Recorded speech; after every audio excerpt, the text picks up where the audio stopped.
Welcome back to Real Phonies, where we take a love for movies and television and combine it with very little knowledge about movies and television. I'm your host, Christian. Joined with me and my co-host, Ian. Hey, what's up, guys? Joseph. Hello. And join special guest, longtime friend of the show. You know him from our artwork, Zach.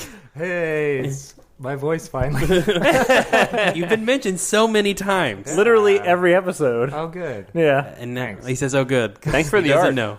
So, no Jehu this week. He's traveling, He's I in think. Kentucky. Joseph told him not to be here. Correct. Yeah, Joseph literally broke his heart He's now, on our group He's text. now off the podcast. So, Zach, you have figuratively large shoes to fill. Okay. How do you feel about Mad Max Fury Road? It's pretty good. Oh, you'll be fine. Wait, is that hurt?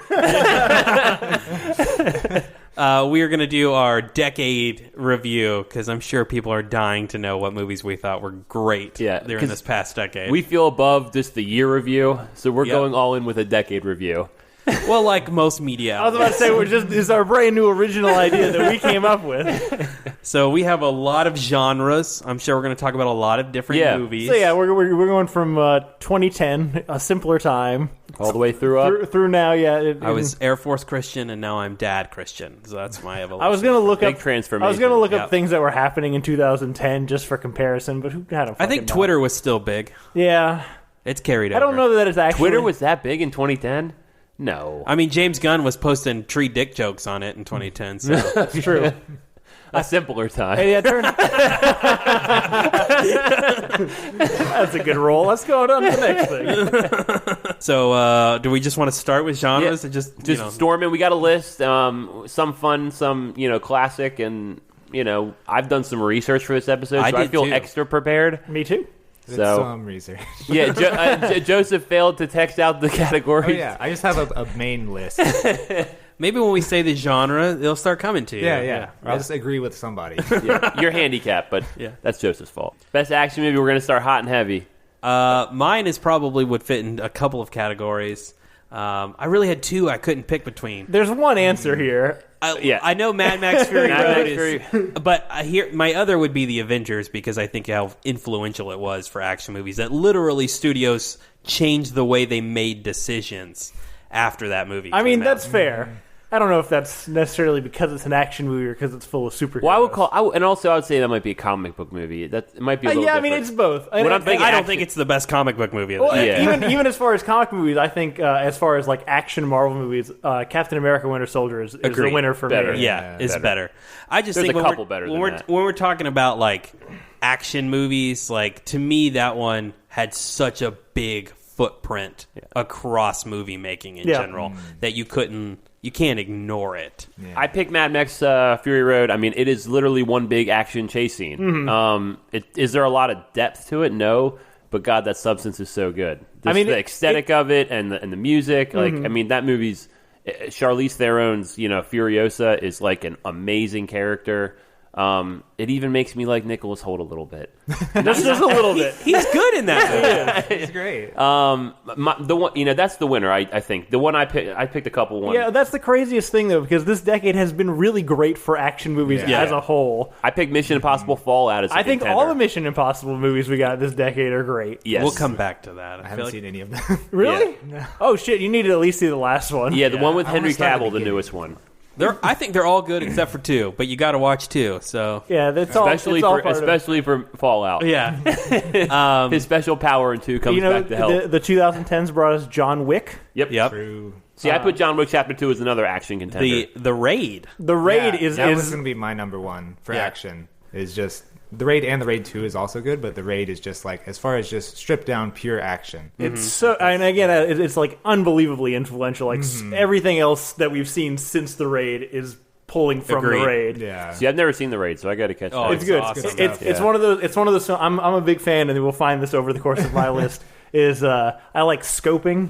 I don't like the story to be too big, Yeah. and one of the beautiful things about the Raid is you start when you're going into like this compound, and then the end of it is coming out of the compound, and that's it. That's the whole movie. The last time I watched it, I had a copy that didn't have subtitles, and I still enjoyed it. I mean, you still could, yeah. It's still so good. I'm not sure that the most important thing is it's a guy. He's got a wife at home, and then he's just got to get back to his wife at home. Yeah, I would say also the kind of the American version of that, Dread, I thought was really good. Absolutely. And it's very similar to... very similar. But it still works, even if it is kind of copycat.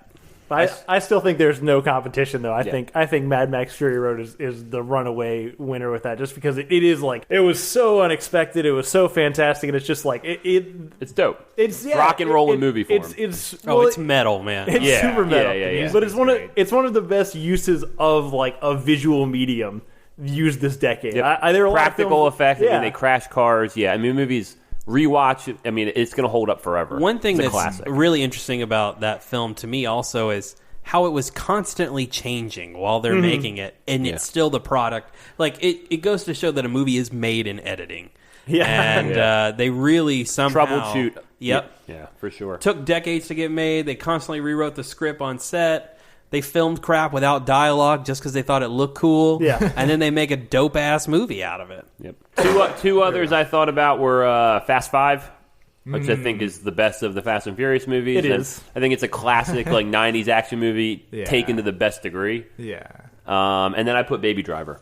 Yeah, that's a Driver's great all good. choice. You know, I think is interesting, and it was Baby very Driver well done. is a better Fast and the Furious movie. Yeah, it is. It's 100%. It's a great heist movie. I mean, John Hamm, Jamie Foxx. Jamie Foxx is so good in that. And I even like the main guy. I know you don't like him. Yeah, Ansel Elgort. Yeah. Fuck that guy's name.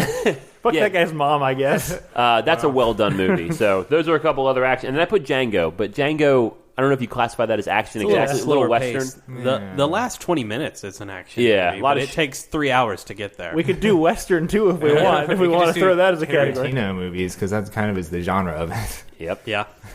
I have we're doing our comedy next, and that's kind of good transition. I have Once Upon a Time in Hollywood as one of the best comedies. I don't know if it's strictly a comedy, but I think that's one of the things I think of is how funny it was. I had a similar problem because I was thinking, I was like, is that a comedy? Is it not? Because it is a really funny it's movie. Very funny. Yeah. To me, the clear answer here is Scott Pilgrim versus the World. I mean, that's a great answer. I'm not going to argue. Yeah, I don't know if that's one of the answers for sure. Yeah, I forgot that came out so recently. Yeah, 2010 exactly. Okay. I wrote down the year just because I thought it felt like it could have been maybe older than that. Yeah. But it plays in so many genres. It really strikes humor and makes fun of itself and about the things it's about, and all the jokes land. I mean, it's the best video game movie we've ever had, and probably ever will have. Yeah. Which, was surprising because it wasn't a video game, and then they made it into a video game, and the video game's also dope. It was fun. Yeah. I picked This Is the End, which is my favorite of the Seth Rogans. Yeah. With Emma Watson and a bunch of famous people, and it does really funny things with the Rapture, and that's stoner comedy done very well. Yeah. It's definitely the best version of that. Yeah, and all those characters just playing like heightened versions of themselves. Who's Jonah Hill is the funniest. And the exorcism of Jonah Hill still cracks me up. I mean, I've watched that movie as recently as this year, and it holds up. Man. Yeah, I found myself when I was going through like things that, like when I think about it, I think are funny were things that were not necessarily like just straight comedies like the Tarantino. Yeah. Because the one that I was going to land on, and realistically, Scott Pilgrim was a much better choice, if I'm honest with you, was going to be The Nice Guys. Nice Guys is by great. Shane Black. Yep. Oh, I forgot about that. I really liked that That movie is Good. hilarious. Yep. That's a good choice. I thought of that one. It didn't make my final cut, but it was one of the ones I thought of. I had a similar problem. Like a lot of the only ones on my list that are comedy are, I put Free Fire on there. I don't know if you guys saw it, but That's a silly ass action movie. comedy. Yeah. And it makes me laugh. I've probably watched that the most out of like any movie of the past decade. That and this might be kind of a spoiler, but One Cut of the Dead is really good. So and it's really funny. I don't know what that is. I haven't seen them. I thought that might happen. I think if you hit something that's non-mainstream, you have to at least explain a little bit what it is. It's a zombie movie done in one cut. Oh, okay. And then it becomes something else, and that's all I'll say. But it's really good. I watched it on Thanksgiving this year. Lady Bird was another one, comedy. Yeah, I guess that is a comedy. Yeah, I mean that's probably where I classify it, and it's super funny. If you haven't seen that movie, Saoirse Ronan, and what's the mom in that? I feel like you've gotten Saoirse Ronan at least once, just by accident. I like to switch back and forth. Who is the mom? She's from Roseanne, and I just don't know her name. Is it Laurie Metcalf? Yeah, Laurie Metcalf. Yeah. And then Timothy Chalamet. Fuck that guy. And then what about Thor Ragnarok? Oh Yeah, that's As a a good comedy, choice. Yeah. I think that. any Taika Waititi. Yeah, I put What We Do in the Shadows as one of my choices. What We Do in the Shadows is up there for me as well. trying to think if there are any. What's funny? The one I probably watched the most, even though I recognize it's incredibly stupid and doesn't deserve to be in this conversation, is We're the Millers. Yep. Really? I laugh every time I watch that movie, and I've seen it several times. God, we watched it a ton at the theater. Yeah, Jason Sudeikis is funny in that movie. That is a good movie. It's not. It is. I recognize that it's terrible, but the jokes land for me. Anyone else? So we tapped out on comedy. We're going. I guess. Well, would you count Swiss Army Man a comedy? Oh, no, that is a comedy. Okay, because I have that on my I don't list. know. Yeah, it's one of those things where I laugh, but I think I just laughed because I was confused a lot of the it's time. Just totally insane. I didn't know how else to react to it. But yeah, if you guys haven't seen Swiss Army Man, just don't look at anything about it. Just watch it. Don't read the bio. It's got Harry Potter in it. You'll love it. And the Riddler. And Paul Dano. Oh, God. Everyone's a superhero. You want to go sci-fi now? We can go sci-fi. Sci-fi, it's been a good decade for sci-fi. It has. After a terrible decade for science fiction. There were a lot of good sci-fi. We've come back around. I'm curious to hear people's answers. Mine is Blade Runner 2049. Yeah, interesting. I'm going to go in on that also. Yeah, that movie is... it's long, it's kind of dreary, but man, that is a well-done movie. I'm excited to see what that guy does with Dune, because that guy can make a movie. Ryan Gosling is great. And also his girlfriend, who's the program, is awesome in that movie. Awesome. Yeah, and just the aesthetic of it. Like, I love the cyberpunk thing, and Blade Runner is probably the best at doing that. So I'm going to go 2 movies, one of which made by the same director, which is Arrival. Which is, I think, Denis Villeneuve. Yep. Yeah. Nice pronunciation. The other one, to me, which is my favorite of the decade, is Ex Machina. Ex Machina is real high up there for me. That movie it's all the best parts of science fiction, in that it's it seems somewhat real and obtainable, but there's a horror element included to it, and it's so well acted. Domhnall Gleeson's great. I can't remember the name of the robot chick. And Alicia Vikander. Yeah, nice job. Married Michael Fassbender. Yep. They're both compelling leads, and Oscar Isaacs is stupid fun. I think one of the most fun parts of that movie, besides like the sci-fi element is really cool, but it's one of those scope kind of limited perspective things. Like what's his name? Domhnall Gleeson is going in knowing that everything's not quite on the level, but he just does not know like what amount of it is bullshit, and you don't either. And I think that's what makes that so compelling.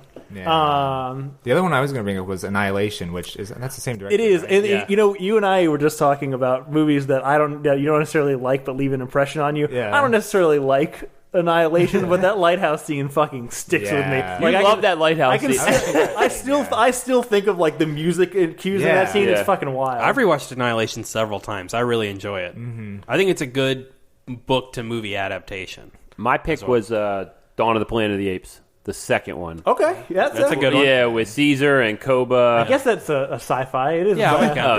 Yeah. And Jason Clarke, Gary Oldman, like that movie's dope. And I didn't expect it to be so good, because the first one's like fine with James Franco, but man, that second one opens with like him showing his son how to hunt the bear.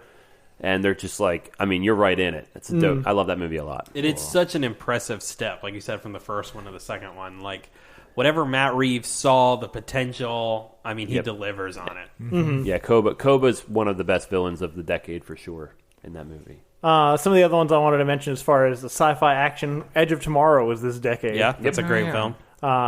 Which I got confused about because I saw the name Edge of Tomorrow. I was like, that's not anything I've seen. But yeah, that's Wait, what was the other name of it? Die, Repeat. Live, Die, Repeat. Yeah, it's a sci-fi Groundhog Day, and it's that concept executed the best it could possibly be. Yeah, it's very well done. But for me, the number one is one that's in contention for my number one of the decade, which is Snowpiercer. I fucking love Snowpiercer. Snowpiercer's excellent. It's good stuff. It's also the best movie that's a video game that's not based on a video game. Yeah, you really like that director too. I do. Yeah. Mm-hmm. What else has he done? Later. Yeah. We just did Parasite this past year. Okay. It's been a strong year for decade for science fiction. Inception was another one I found this year. Yeah. Inception's Was good. it 2020? Yeah. 2010. Yeah. Wow. Oh shit! I don't know. Is that the top one? Yeah, Inception's good, and then I got The Martian, which is a great popcorn movie with Matt Damon. That's not sci-fi. That's It's real science. Yeah.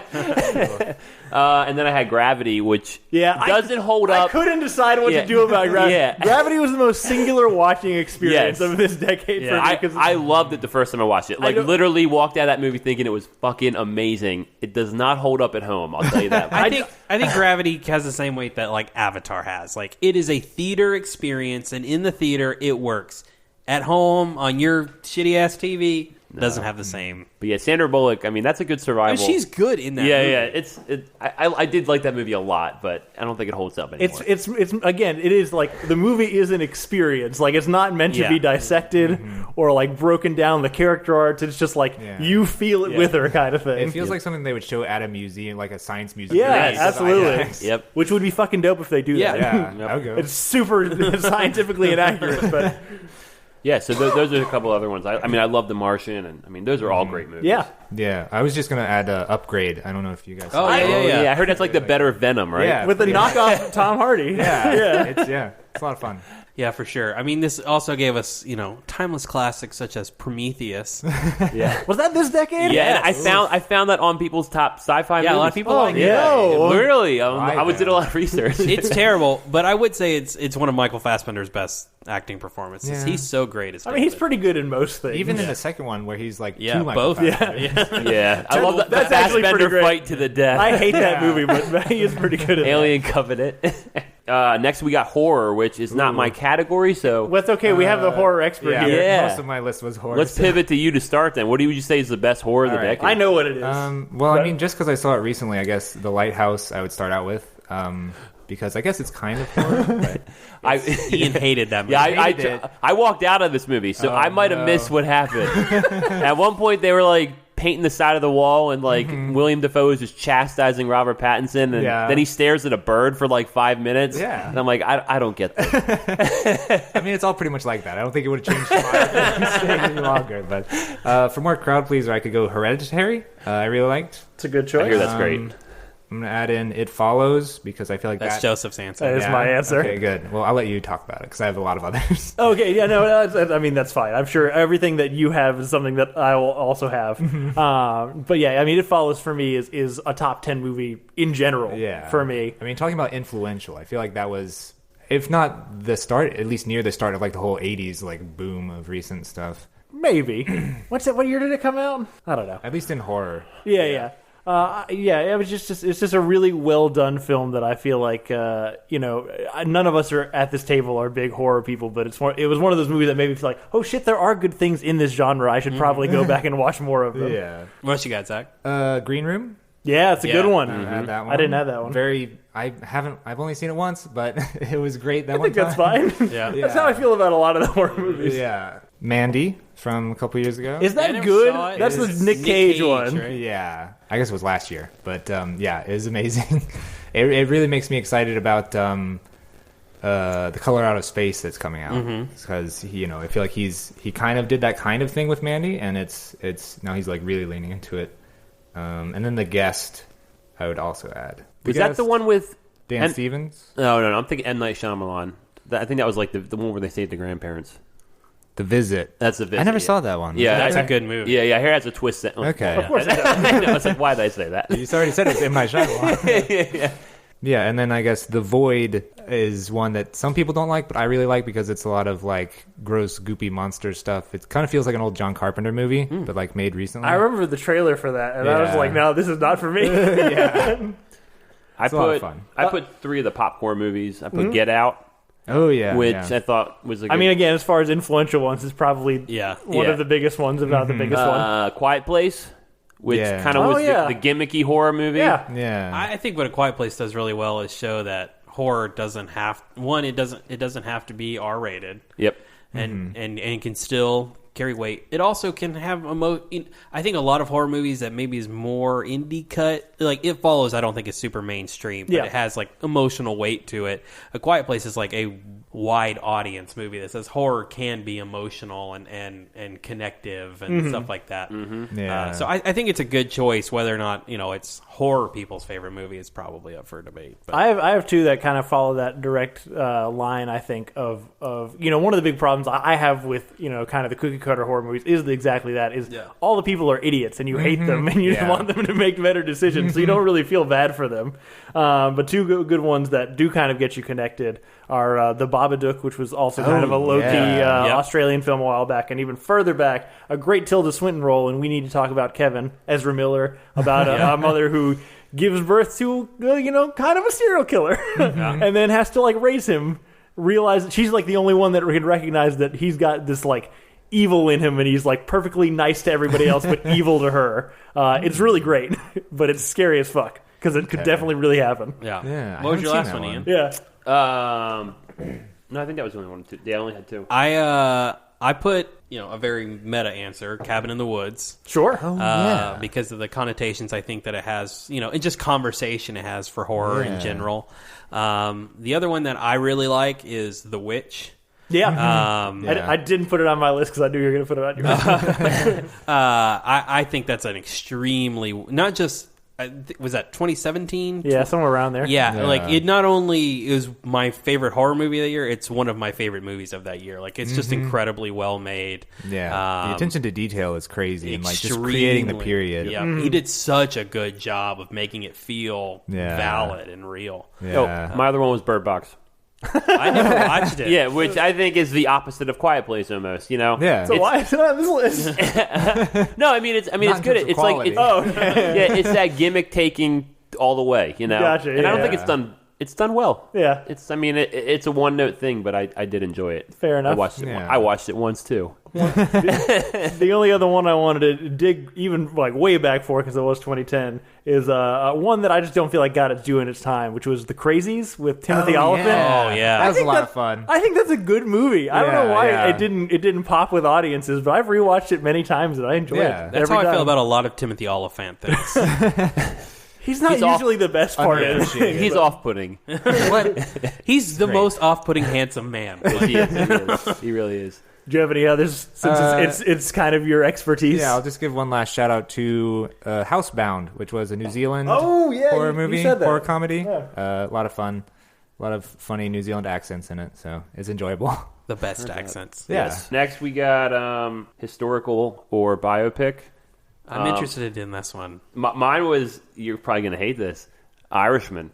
I mean that's definitely a historical take through mobster and the Teamster. Well, and they're real people. If it's how accurate it is, we don't know. Yeah, I mean it's portrayed as being accurate. You know what I mean? Correct. I mean it's involving presidents. I really enjoyed that movie. I know you didn't like it. Some of us were mixed, but I've watched it 3 times now. Holy cow. My God. Yeah, I watched it. The third time I pieced it up at home, falling asleep. But I really love that movie. I do. I mean, I love Joe Pesci, and it's 11 hours of your life. I know. I still haven't seen it it's once good. for the 3 hours. Yeah, it's really good. 3.5 hours. And I put 12 Years a Slave, and I put Lincoln. Those were the other two that jumped out as being really good for. I think Lincoln is really well acted. I don't know that it's really well directed. It's very slow. You just took a shot at Steven I Spielberg. know. I did. I thought it was interesting because it's a short. It's just it's a short time frame with them. You know what I mean? It's an interesting way to do a biopic. It's also fun because you get to see a side of Lincoln that's not really presented in the history books. Very soft talking side. Very high pitched soft talking side. I mean, I love Daniel Day-Lewis.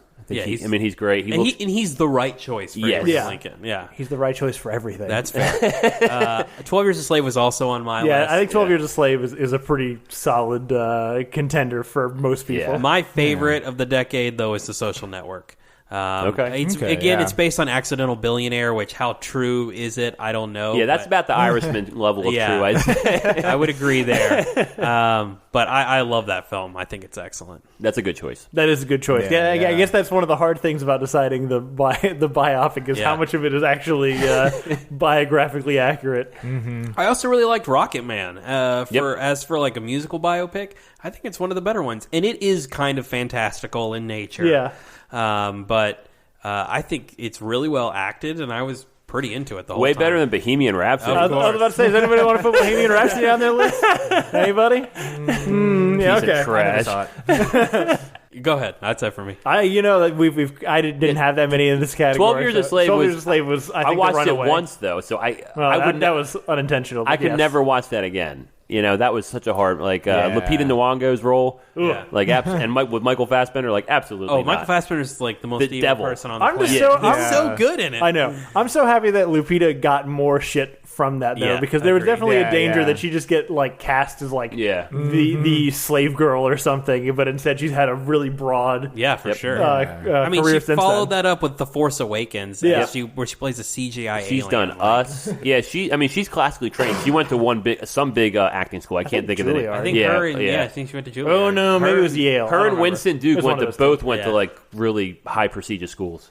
Yeah. Together. Yes, because I remember them talking about it. Yeah, I mean that was it for anyone Zach, else you for got anything? historical. I looked back through because I didn't really add this on my main list, but Son of Saul was a movie that came out 2016 or 15, I think. It's about a guy in a concentration camp, and it did one of the most interesting things I've seen where it wasn't like one take, but it was all about this one guy.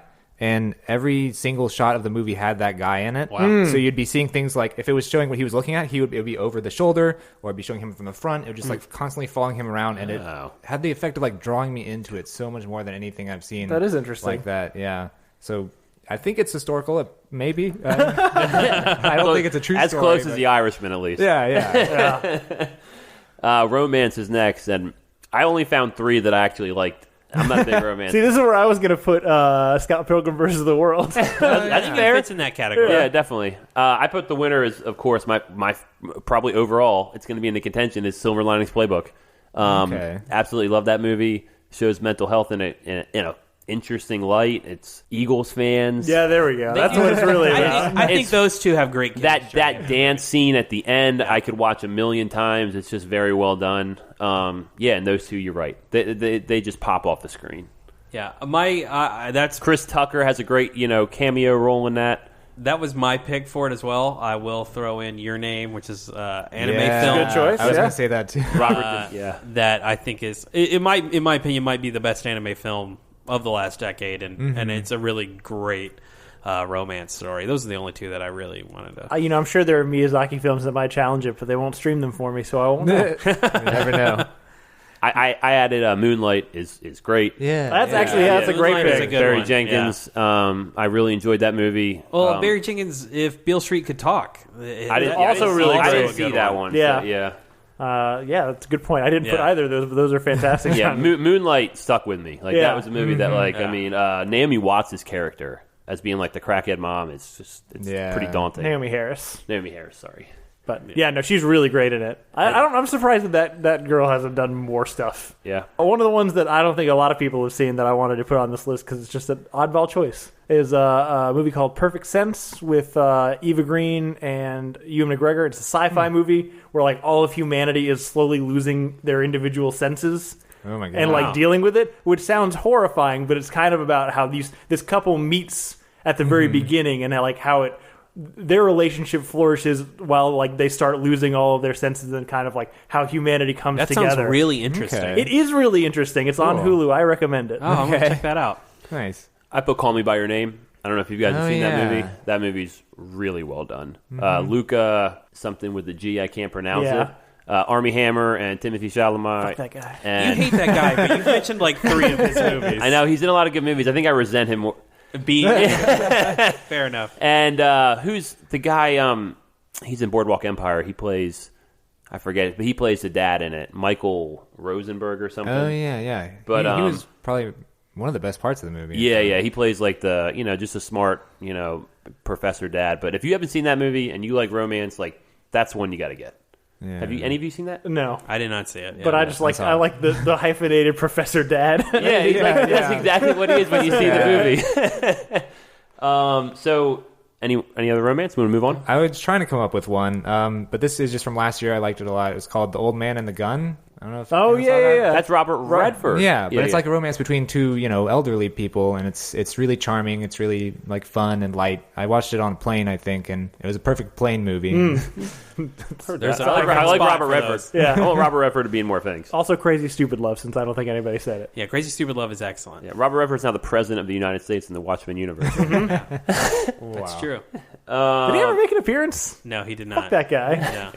Yeah. Best franchise movie. I'm going Mission Impossible. I think this decade. Which one? No, I think as a franchise. This decade. That's how you took it? Yeah. Okay. All of those movies, all four of them three of them that have come out this decade. I don't know when 3 came out. I don't know. Ghost Protocol might have been. Ghost Protocol was in the military. Ghost Protocol was 2011. Yeah. So Okay. All three of them then that have come out during this Are great. decade are excellent. Yep. Every time I've gone to one, I've had a great time, and they keep up in the ante every time. They do. It's wild. And I enjoy it. So to me, that's the best franchise. I mean, you've made a really strong case here. Yeah. I mean, I think the elephant in the room here is the Marvel universe, which has consistently pumped out, between great and entertaining movies, Almost consistently. Yeah. See, I took that as best comic book movie. See, so that's why I excluded that out of Well, yeah. I mean, but it is. You're right. It is. there are no fucking rules here. Yeah. No, I'm saying that's how I qualified it. That's why I didn't qualify. But you're right. That is probably the clear winner. Well, that's the thing though, Yeah. because on a sheer, I mean, they've done more quantity, and I think it's more impressive the average they've maintained. But just on that's a true. 3-movie stretch, Yeah. I mean, Mission Impossible is probably the right choice. Yeah. Well, I would say across the Marvel universe, we're talking. I would give it a B-. I think I'd give it a B. I think there I'd say are really great movies, and then I think there's some that are pushing D+, C- maybe. Nah, see, I think most of them are solid C's, even the bad ones. I think I like the early movies more than most people. I like Thor. Other than like Thor: The Dark World and Iron Man 3, I think most of them are pretty solid. I would say those two and the Ant-Man movies Yeah. really See, kind I of like pull Ant-Man. the four down. I think those are the four that really kind of pull it down for me. And so I'm just looking at a franchise that I like all of them, and it's Mission Impossible. That's fair. I picked best franchise movie. I say it's Skyfall as like a singular best franchise movie that I took comic book movies out. And then for a franchise, I'd say James Bond. I love the. You hate Spectre. Yeah, I know, but I mean, I'm still just making an Hurt argument. is I would so- agree with you, Mission Impossible. But I think that's another thing we should consider. Skyfall's the best movie. Hurt's heart is warming somewhere. The thought of what you just said. 'Cause Hurt would probably say James. Skyfall's the best overall movie. So does that carry the franchise a little bit? Oh, Yeah, for sure. I mean, I don't think Spectre is as bad as people make it out to be. I'm fine with James Bond being the number 2, honestly. Yeah, I'd agree with that. Spectre's not a great movie. Neither is Quantum of Solace, but I think Casino that was a Royale. decade prior. I was trying to remember, when did that come out? Is that counting? Yeah, I think I it might want to have say been it's only. like 2008, 2009-ish. Yeah. I think you're right. There's just 2 this decade then. No, that's 3, right? Just Skyfall and Spectre. You're Yeah, saying Not Quantum of Solace? You No, think I don't Quantum of think Solace so. was Think before? Quantum of Solace was Oh, 2008. damn. I'm old as fuck. All right. next we got. You guys is- got anything else you want? Yeah, any other- No one's going to take the DCEU. Shazam was fun. Yeah, Shazam's a good time. Yeah. We have a category most disappointing where we may bring up a few of those. All right. Animated. Best animated movie. Obviously, There's one choice. there's here. one choice. Into the Spider-Verse. Yeah. That is the clear winner. There's a couple contenders I wrote down, but Into the Spider-Verse is hands down the best animated We movie. split it up, and we also think put a family category on there. And I think the best family movie is Inside Out. Yep, that's on my list. But the best animated movie is Spider-Verse. Yep. Like Yeah. the quality that Spider-Verse is Yeah. and what they achieve in that movie. And great. They did something different than you Correct. always Yeah. see when you see an animated movie. Like, it doesn't look like every other animated movie. I Yeah, feel like. it looks like a comic book. Yeah. They animated it different. I like that they even took something that we've seen on screen like 12 times in Spider-Man and give us a brand new interpretation. Yeah. How they do the origins and just redo it every Correct, It's yeah. just so funny. And I wrote Toy Story 4. I didn't want that movie, but I'll tell you what, it does end the series in a good place, and I don't think it took away from 3 at all. So I wrote Toy Story. And the animation in that movie is fucking sick. Yeah. Like, they've come so far in just how things look on screen. Like, it looks real. Keanu Reeves, Duke Kaboom. Think that's his name? Yeah. Just great. That's a great movie. Yeah, I would also kind of bleed more into the family section, but I think the entire How to Train Your Dragon series are excellent films. Were they all this decade? I believe At least- 2010 was the first one. Yeah, it is. Yep. And all three are great. I do hate and they work great as a series. Yeah, Jay Baruchel sucks. Yeah, it makes perfect sense at where they go, and not one of them is kind of like lacking. Like that's a story you want to follow. Is the third one good? Because I never saw the third one. I have to. It is, man. It is. I think it's a strong series. Do you believe that? I feel like I'm hating. You say it makes so much sense. I think the plot of the second one is fucking nonsense. Well, they changed it. I know they changed it midway, but. I mean, famously on this podcast, the story we've told. I think it's a fine. I like the series. I just like that was a weird thing to point to as its strength. I think it is. I think you can follow. There's a natural train of thought through all three of those films. I wanted to throw in the two Wes Anderson films, both fantastic, Mr. Fox and Isle of Dogs. Of course, love those fucking. This is the point where Joseph has to prove he's smarter. I will give you fantastic, Mr. Fox is great. I have more to prove I'm smart. We'll get to that.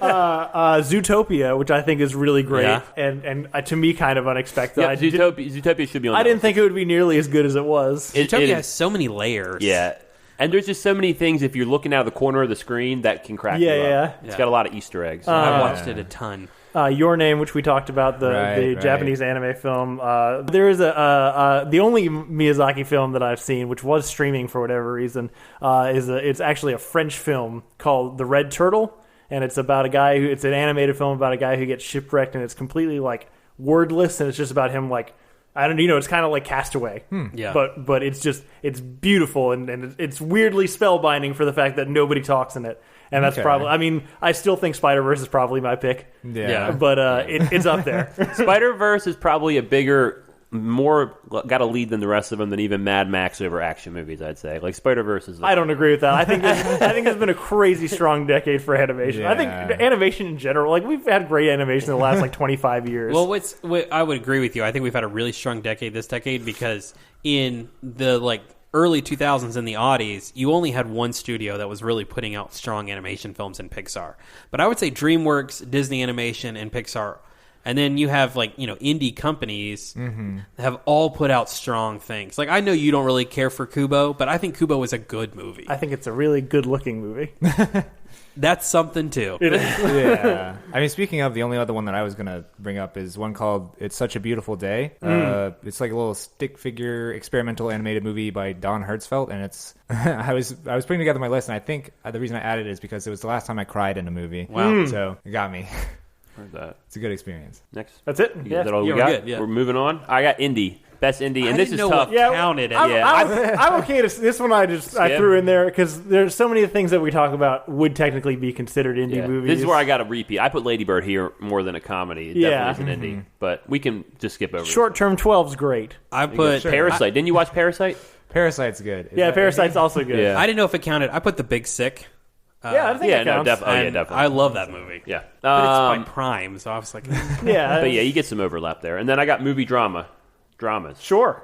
I also, we talked about horror. I wasn't sure if we wanted to put in a thriller category, which is kind of the step below horror, but a step above drama. It's like somewhere in between. What you got? Gone Girl. Gone Girl was one of the ones I wanted to put in the list. As soon as you said it, I was like, oh, I know my answer for that. I would put Sicario on this list. I would also put Sicario on that list. Okay, so that's under my drama, so that's good. I'd put Hell or High Water then if we're talking. That probably fit. Hell or High Water was great. That and Wind River. Yep, all three of those are good. That's all by the same. This one, this is one that probably fits more for horror, but I was going to say Bone Tomahawk. Yeah. Oh, I didn't watch that. It seemed horrifying. Dude, it is only the last 15 minutes are really grotesque, but it's a good movie. It's very grotesque. Did you watch his follow-up, the Brawl in Cell Block 99? No, I heard it was great though. Yeah, I almost put that on my list, so I'll just mention it here also.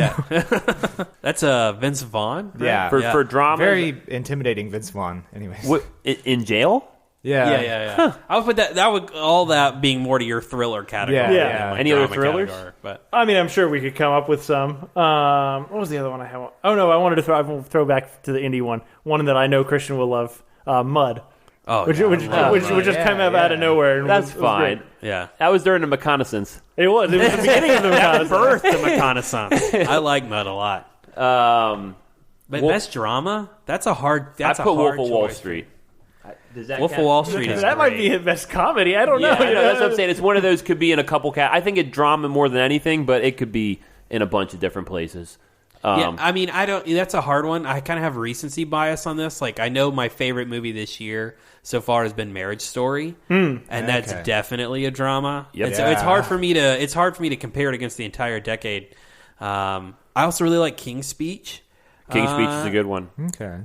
So yeah, I don't know. That's tough. That's a tough one. We'll switch gears and go to TV for a bit. Is that really all the dramas that we have? Well, I was gonna say, Yeah. I forgot to mention this in comedies, but Everybody Wants Some. I really liked. Never heard of It's it. kind of a drama. It's Richard Linklater, so it's kind of. Oh, dramatic. okay, yeah. Yeah, it's like, it was his follow up to Dazed and Confused, where it's just kind of dudes hanging out.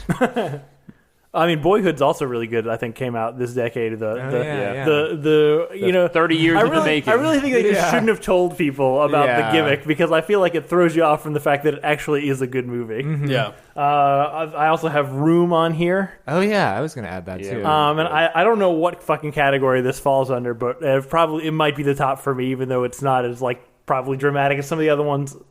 Whiplash. I fucking love Whiplash. Yeah, I love Whiplash. Whiplash is great. I have one that I wasn't going to say. It's kind of controversial. I'm sure people hate it here. Tree of Life. I haven't seen it.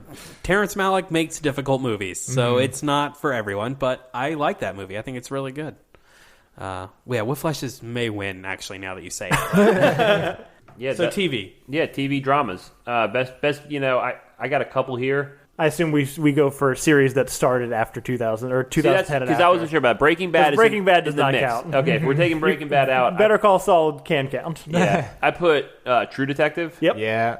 I put The Americans, which some of you is FX show with Kerry Russell, Matthew Rhys. I put Hannibal.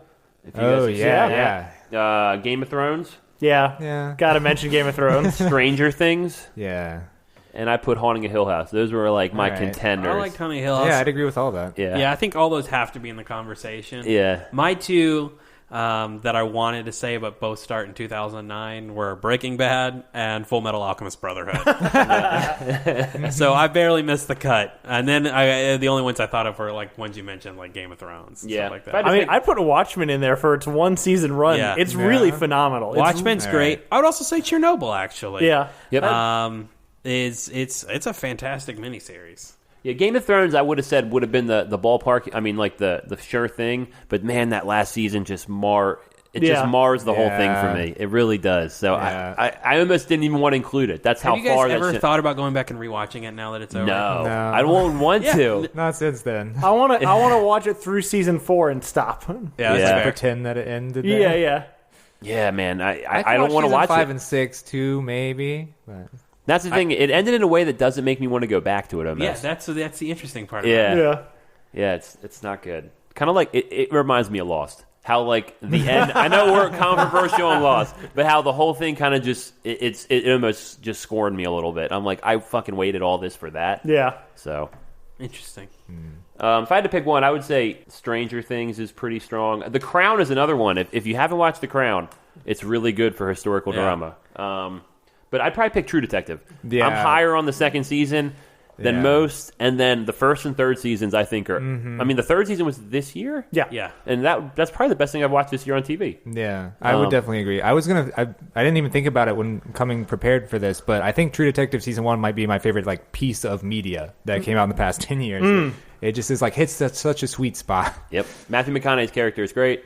Time is a flat circle. I completely agree with that.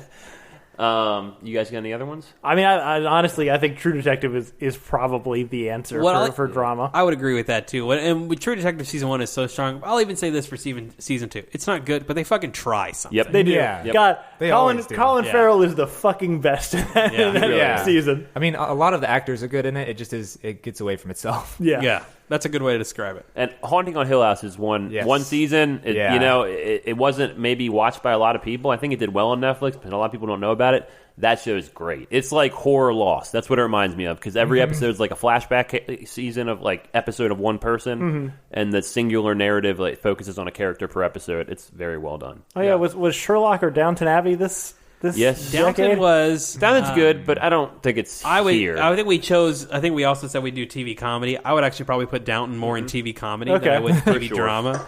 Sherlock, I believe, was before the decade started. I don't know. It's been, it stretched on for a long time and then died a quiet death. Yeah, that last season of Sherlock 2 was also, it wasn't that good. Well, both of those guys were way too famous to be on that for show sure. at that point. Yeah. But when it hit in probably the first 3 series, it was one, like the biggest thing in the world at the time, and then similar to Game of Thrones, just kind of soured on people. Yeah. As the quality dipped and it just took too long to get back to the story. Yeah. TV comedies? TV comedies, I think my pick, I only had really one, was Fargo.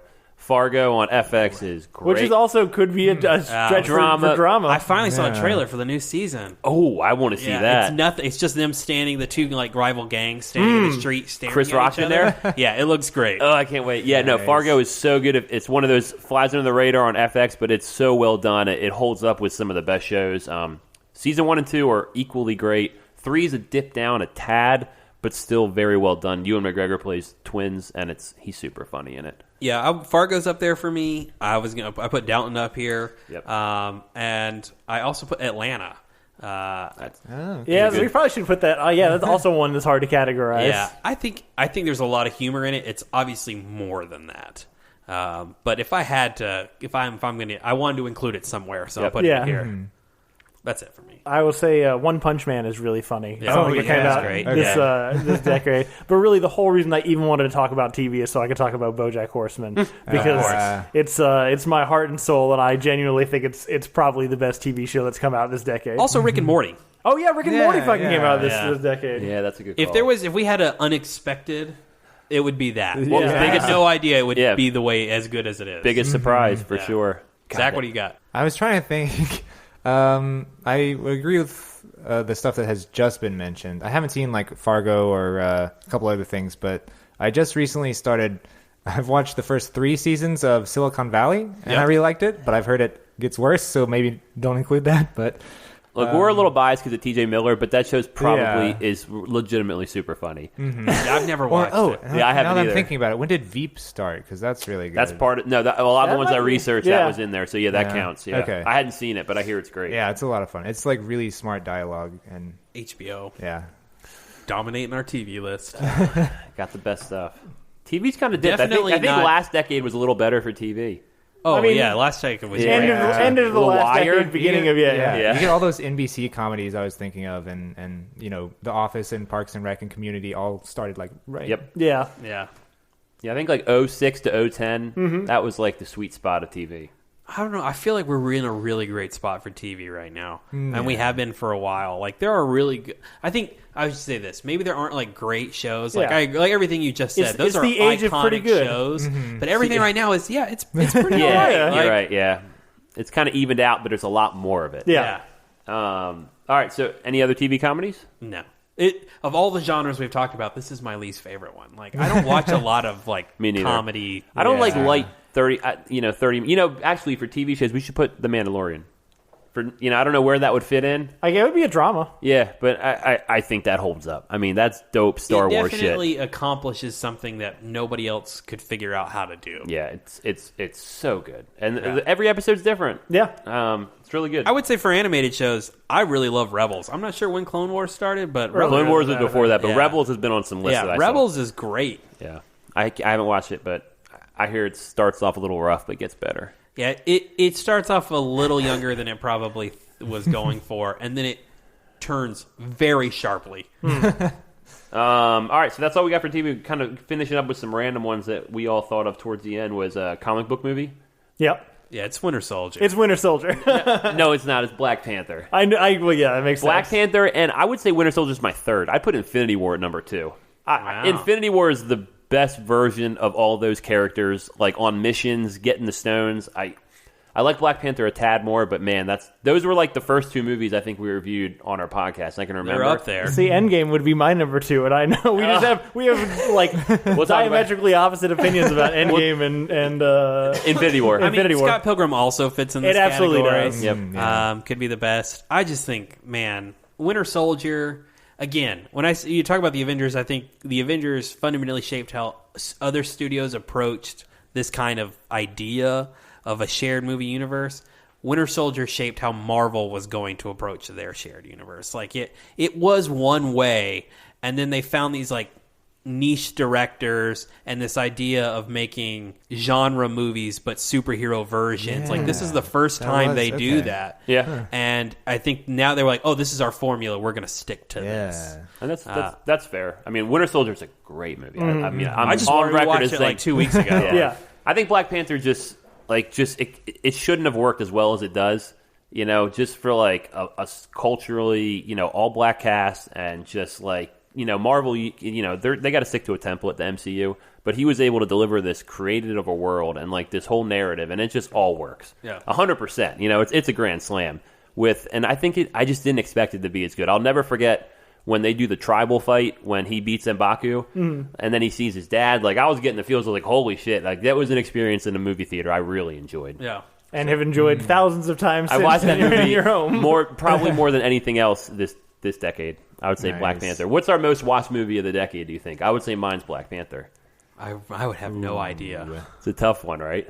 One of the Star Wars for you. Yeah, probably Force Awakens or Last Jedi. One of the two of them. You've tortured yourself. I've watched them both a lot. It's probably Frozen for me, honestly. Yeah, I watch Frozen a lot too. I mean, I have kids, so you know, like Zootopia is honestly probably. Oh, did I not put that in best animated film? Fuck no, never mind. Everything taken back. It's fucking Frozen.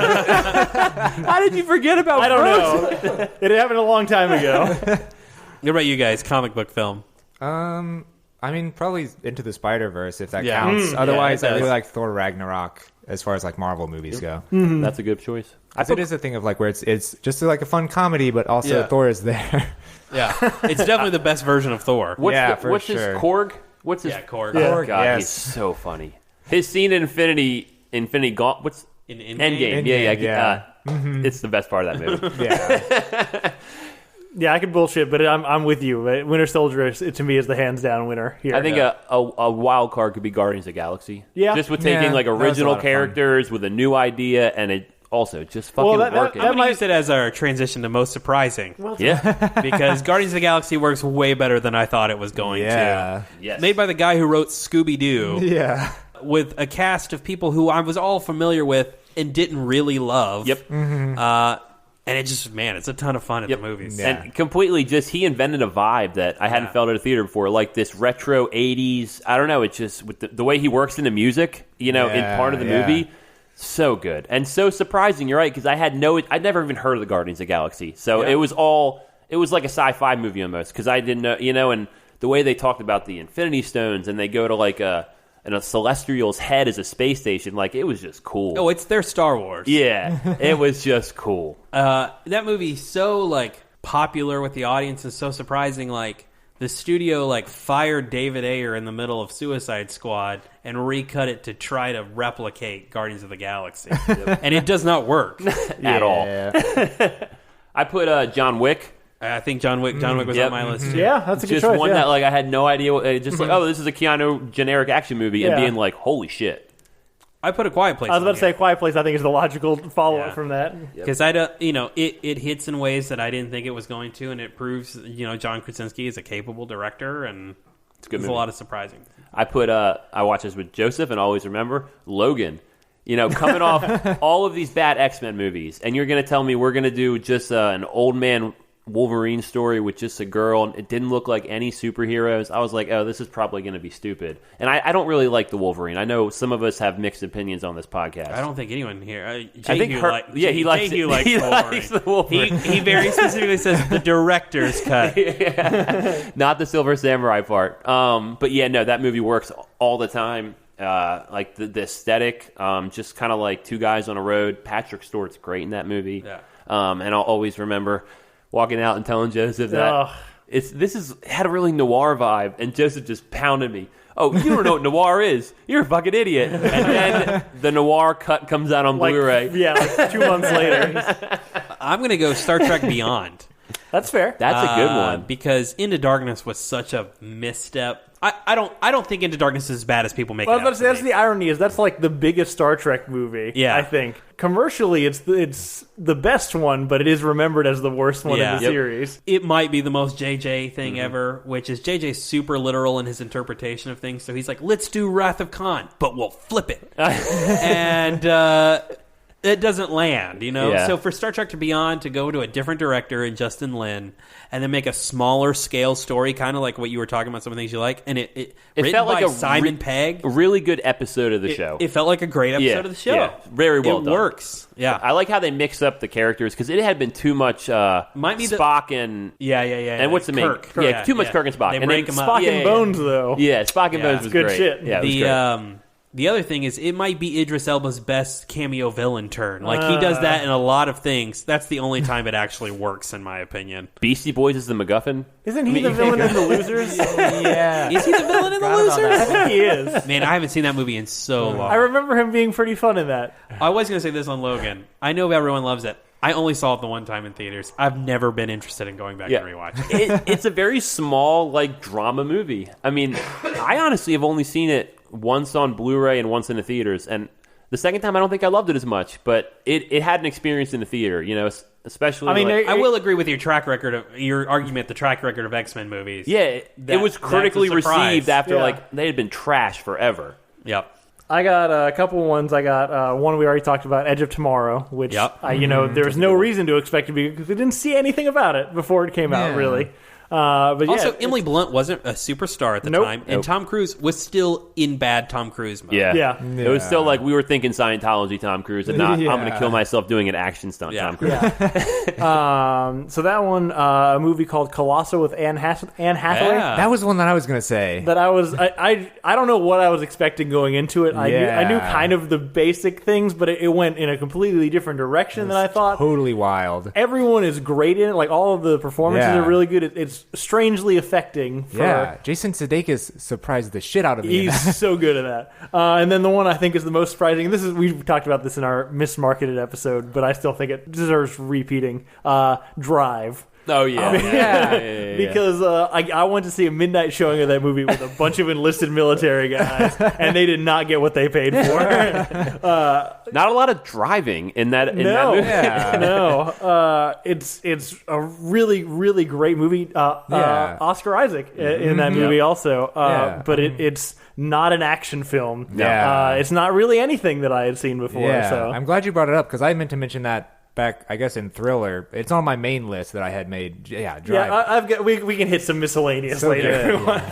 What you got? What else you got, Zach? Oh, I feel like I do so much research before I watch movies these days. I'm rarely surprised. But I have one here called Found Footage 3D, which is because I usually am not a huge fan of found footage movies, but this one is about people making a 3D found footage movie. And then they get attacked by random stuff. I don't even remember, really, but I remember just being like, I can't believe that was actually good. So that was surprising, I guess, in a way. That actually reminds me of one I hadn't heard nothing about and saw on Netflix and thought it was ended up being The Ritual. I was pleasantly surprised with the quality of movie. That's a good one. Yeah, like a traditional like Lost in the Woods monster movie. It deals with some pretty deep themes. And it's really well acted. I like that movie. And the aesthetic, the monster is great. Sports movie. Yeah. Best sports movie. I think the clear winner when I started doing research is The Fighter. No. Mark Wahlberg, Christian Bale, Melissa Leo, Amy Adams. I love David O. Russell, obviously, Silver Linings Playbook. Yeah. But Christian Bale in that movie. When did The Fighter come out? 2010. I did my Oh, research. man. Yeah, That's a good one. Yeah. Mine is Moneyball. Moneyball's up there in a lot of the We're list. all in different places Yeah. here. I was not expecting this. Yeah. I think Moneyball is one of Brad Pitt's best movies, like, period. The only problem I have is that it has Jonah Hill in it. And he's okay in it. He's kind of I annoying. just don't like it. And it's fat Jonah Hill. Yeah. I like skinny Jonah Hill. It's got Chris Pratt in that. It's got Chris also. Pratt in Yeah, it. as he was Scott Hatterberg. Hatterberg. Yeah. Nice pull. Isn't what's the David dead guy? Justice famously wanted to play David Justice. Really? Yeah, that's funny. And they wouldn't let him. Probably could have. What do you got? I mean, I got two more choices, but I thought my winner is definitely The Fighter. Yeah, I obviously have a thing for David Mark Fincher. Wahlberg's great in that. He looks like a boxer. He put on the weight. Yeah, that. Yeah, I mean, I think Christian Bale steals the show for sure. And Amy Adams is great in that movie. Honorable mention, which I hate to honorable mention it because it's great, is a movie called Goon. I think it's. I don't know if Sean William Scott. Oh, yeah. Sean William Scott. Okay. Love the fuck out of that movie. Yeah. You hate Jay Baruchel. I don't know anything out. I think didn't he write it or something? He's in it. He might have. But I think he wrote it. Yeah, I know. I do hate Jay Baruchel, but I love that movie. It's really endearing. I don't know anything or care anything about hockey, but I love that movie. I never saw it. It looked like a Happy Gilmore kind of like knockoff to me. It's not as comedy better. as Okay. Well, I don't know. I mean, it is a comedy, but it's not like as stupid joke gimmicky as Happy Gilmore. But my winner for this is also one that came out in 2010, Warrior. Okay, yeah. Oh no, The Fighter's better. I fucking love Warrior. Warrior's good. Tom Hardy gets fucking jacked in that movie. I watched that shit on repeat when it was in our theater. Rocky in the UFC. Yeah. Well, but you said 2 Rockies. You're following both of them. It's great. I love it. Who's the other one? Joel Edgerton. Yeah, it's Tom Hardy and lesser Tom Hardy. Yep. Joel Edgerton, famously Luke Skywalker's Uncle Owen. Yeah, that's a good choice. Another 2 I picked up were Rush, which is a Ron Howard with Chris Hemsworth and Daniel Bruhl. Formula One movie. Yes, very, very good movie. And we might as well throw in Ford versus Ferrari. Yes. I thought that was very well done. Yeah, Ford versus Ferrari, which is basically the NASCAR version of that same movie. I forgot about Rush, but there are some really fucking impressive. Oh yeah, Rush is better than Ford vs Ferrari. It's Olivia Wilde's great in that movie as Chris Hemsworth's girlfriend. But yeah, and Daniel Bruhl, man, getting that accident and him getting burned up, it's pretty good. And then I put Creed. Creed is that's a good one. As a prototypical sports movie, it reinvented the Rocky formula. I mean, and Michael B. Jordan is just so damn charismatic. I love him. Zach, you got anything? Not really. Not a sports movie guy? I guess everybody wants some. They play baseball some. So. Yeah. But I also, now that you mentioned it, I like The Fighter a lot, so I'll go with that. Yep. Fighter's dope. Cool. Smoking crack. Yep. Christian Bale. All right, now I got the last 2 I got is worst movie and then overall best movie. All right. And then influential on the podcast. Let's do that. Wait, hang on. I thought that, influential. Wasn't there a disappointing? Like a movie you had high hopes for. Oh, yeah. Okay, I missed that one. I know You're right. mine. Jurassic World. Biggest disappointment? Yes. All right, so let's do that one. Jurassic World is a very good choice. That's a good pick, but mine. Okay. Last Jedi. Yeah, we're all gonna be in different places. Batman v Superman. Oh, that's a good That one on my list. That one. That's a good one. No, that one may win. Yeah. For me, actually. I'm going to say this about Batman vs. Superman.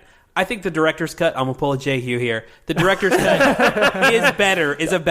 Because they a deep cut. They do things in the director's cut that actually justify some of the odd decisions, like why people ever thought Superman shot those people at the beginning of the movie. The director's cut actually explains that. That flamethrower was very imperative to the plot. Yeah. It only would have took 2 seconds to put it in too. I know you guys feel like I've been cynical my whole life, but I feel like there's a little ray of hope of me that was going into this. Like, yeah, Man of Steel's okay. Yeah, it's Ben Affleck, but I'm really excited about this. These characters are, probably my 2 favorite superheroes going at it. This should be great. And it killed my joy. I don't think I've ever had the same amount of hope for anything ever since. Yeah. No, that's really that's fair. fair. That's a really good choice. Last Jedi we've talked about enough. It just wasn't what I wanted. Yeah. And it's the worst movie ever made. because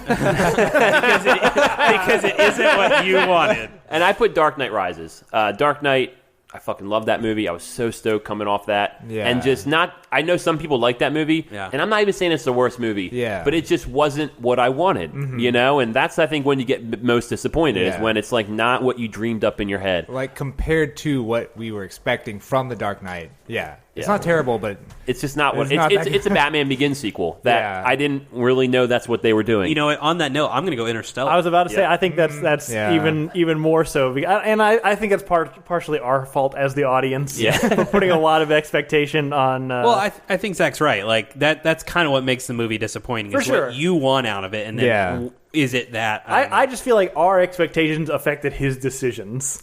Oh, that could be. I feel like there was too much pressure to create the next big space epic that he just didn't feel like he could take chances. Yeah. And so it just felt, I don't know, he went a safer route than I think he might have. Do you think maybe our expectation of him making the next 2001 forced him to try to make the next 2001? That's exactly what I think. Yeah.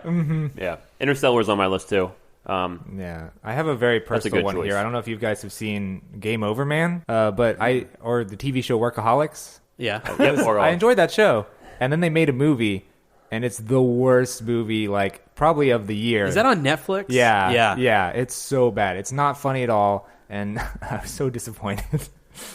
Yeah, for me with Jurassic World I'm a big fan of that original trilogy, even if I know that they're terrible. I can get past The Lost World being utter trash because I just like dinosaurs and I like Jeff Goldblum. Yep. Yeah. But this didn't have any of that. You know what I mean? It's no stuff. You know what Marvel Scorsese said about Marvel movies? Yeah, that's absolutely Jurassic true. World is a fucking theme ride. Like there is no substance to that movie at all. Yeah, and at least in the second one, like we've talked about, I don't know that the product is better, but I think the director tried more. Yeah, he took a shot. Let's make it a haunted house. I don't know that it lands, but I do appreciate that he tried. Yeah. It's something at least. Yeah, Jurassic World is nothing. It's so corporate vanilla. You know what I mean? Yeah, it's not a good movie. Colin Trevorrow. Yeah. Fuck that guy. Originally supposed to direct Rise of Skywalker. Yeah. At least I am on the record for not liking Rise of Skywalker. I do think what we got is better than whatever Trevor. I mean, to be fair, but is it more interesting than what we would have Probably not. Because I do think a lot of what you were talking, like we're talking about Nolan, I feel like that was a lot of the pressure in Rise of Skywalker. Mm-hmm. I feel like they were afraid to make decisions, and so not that they gave in to what people wanted, but they just played it safe. And honestly, I think that's true of a lot of JJ movies. Yeah, I just want to say, I feel like I laid a lot of lost blame on David Lindelof for, fucking over my expectations. Yeah. But I hear the Leftovers is really great and finishes great. I really liked how Watchmen finished up. Is this JJ's fault? Is JJ the problem here? I think JJ's really great at creating problems. He's not good at solving problems. I like Rise of Skywalker. I'm putting that on the record. I watched it again since the last podcast, and I'm higher on it. It's a good movie. Fine. All right, we got anything else? What other ones we got? That's all I got for biggest disappointment. Anyone else got anything for that? No. All right. And I would say with the movies they're just a lot of those movies aren't necessarily bad. Yeah, Interstellar's fine. They still just not hitting our expectations. Most of them. Okay, so I got most influential on our podcast. We want to talk about this. I think there's only a few clear options. We've relitigated Last Jedi more than any movie. It's hard to argue it would not be Last Jedi. I'm going to say it's Black Panther because I don't think we've talked about a movie more than Black Panther. I mean, Black Panther. but that's the problem. Is it we talked about Black Panther or Ian talked? Ian talks about Black Panther every week when we ask him what he's been watching. Was birthed out of Black That's Panther. true. That's actually a good It is point. the original. I would say Transformers. I mean, that's the scale of the podcast. That's a different decade. Yeah, but still, this one I feel like could go transcend decades. And then, what's the other That's the one? nicest thing anyone's ever said about Transformers. It transcends decades. And then the one we hate the most, Bohemian Rhapsody. But fucking Bohemian. I mean, We talked about that one a ton. We too. love kicking Bohemian Rhapsody, and I'll never stop. Nope. Regina, add us all you want. And I also got Endgame, which is one I think also kind of like Last Jedi is very divisive. Yeah. Maybe it's just me against you guys on that one, though. Last Jedi, I feel like Nips is more on the fence, but I think the rest of you like Endgame. Well, on the really divisive ones, Joseph is kind of on the fence on all of Hey, them. I really like Endgame, just to be clear. Hang on, what was the one that we just argued about way too much? Was it The Irishman? We argued about The Irishman a good bit, but I feel like, again, that was mostly just me versus everybody. Yeah, that was just one episode. Rise of Skywalker probably will become one. Look, these two movies are going to define the podcast. I can already tell. Last Jedi and Rise of Skywalker. I'm fine with people liking Rise of Skywalker. I'll sit in my own little corner with the other people on the internet who hate it, and we'll just vent back and forth to each other about it. The Cars 2 analogy, don't think you're kicking it a little bit? I want to come back to that when we get to what we're watching. Well, let's finish up. All right, worst movie, then best movie. So worst movie. I really don't know. Look, Fantastic Four with Josh Trank. That is not a movie. I haven't known. That is a editing room disaster that maybe has a few scenes that could work, but it makes literally no sense. This one may surprise. This one maybe is most disappointing. There's not a movie that I disliked or did not enjoy watching as much as Crimes of Grindelwald. Oh, that's a good choice. That might be it for me also. Yes. God, I hate those movies. That is a bad movie. Crimes of Grindelwald. Fantastic Beasts has the problem of there's enough there where you can be like, oh, there's probably the potential of a good movie here. I'll keep sticking with this franchise because maybe they'll hit it. Crimes of Grindelwald is the biggest misstep in the entire Harry Potter universe. And they cast Johnny Depp. Yeah. It's not good. I've tried going back and rewatching it. I can't do it. Yeah. I was trying terrible. to think of the worst movies I watched in theaters, just out of curiosity. I don't know if The Master came out this decade. It did. Fuck The Master. That's on a lot of people's best lists. That's a hot take. I hate the shit out of that movie. I know I watched Assassin's Creed, which was just irritating. Oh, yeah. I watched that too. I think we must have watched it together, but it was one of those things where there's so much talent in that movie that I was so confused about how terrible Ozymandias it was. is in that movie. But I think, look, I have to agree with Grimes of Grindelwald, but I had to hate watch that for this podcast. I probably wouldn't have watched it if we didn't do this. Yeah. The one I watched voluntarily was Cloverfield Paradox. Oh, that was bad, too. I didn't watch that, so thank God. I'm a big fan of the first two, so I don't know that I could hate the third one more than I do. Yeah. It's so bad. Yeah. It's the worst.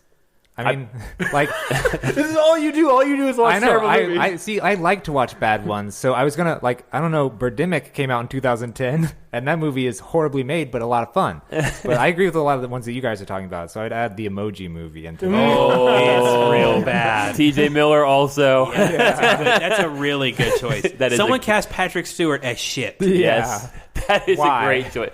That's probably the word.